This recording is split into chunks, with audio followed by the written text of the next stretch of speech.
मूर्खपणा सांगतोय, पण खऱ्या अर्थानं वाघनखांनी कोथळा काढलाच नव्हता. वाघनखे फक्त अफजल खानला डिस्ट्रॅक्ट करण्यासाठी होती आणि ती अशा पद्धतीची नक्कीच नव्हती. जय शिवाय, नमस्कार.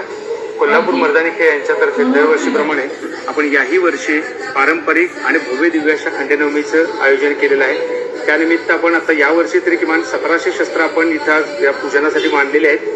त्याच्यामध्ये शिवकालीन, शिवपूर्वकालीन आणि शिवोत्तरकालीन या सगळ्या कालखंडातली वेगवेगळी शस्त्र आहेत. प्रामुख्याने मराठा तलवारी आहेत, विटा आहे, भाले आहेत, बर्च्या आहेत, खंजराली आहे. वाघनखांचा इतिहास कसा खरा, किती खोटा याच्यावरचं विषय आहे. तिथं अफजल खानाचा कोथळा या शस्त्रानं, ज्याला खंजराली किंवा बिछवा म्हणून इतिहासामध्ये ओळखलं जातं, या एका वेगळ्या आणि युनिक शस्त्रानं अफजल खानाचा कोथळा बाहेर काढण्यात आला.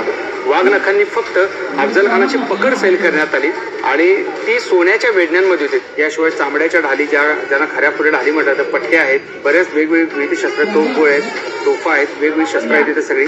आणि येणारे पुढचे 3ही दिवस हे शस्त्रपूजन 1 तारीख, 2 तारीख आणि 3 तारीख सगळ्यांसाठी हे खुलं राहणार आहे. सकाळी 9 वाजल्यापासून संध्याकाळी 9 वाजेपर्यंत तिरंगाई तालमीच्या इथं माझ्या घरी, राहत्या घरी या शस्त्रांचं पूजन केलं आहे. कोल्हापूरच्या सर्व जनतेला आव्हान आहे की आपण इतिहास समजून घेण्यासाठी आणि शस्त्रांच्या माध्यमातून खरा इतिहास समजून घेण्यासाठी आपण एक वेळ अवश्य या पूजनाला भेट द्या.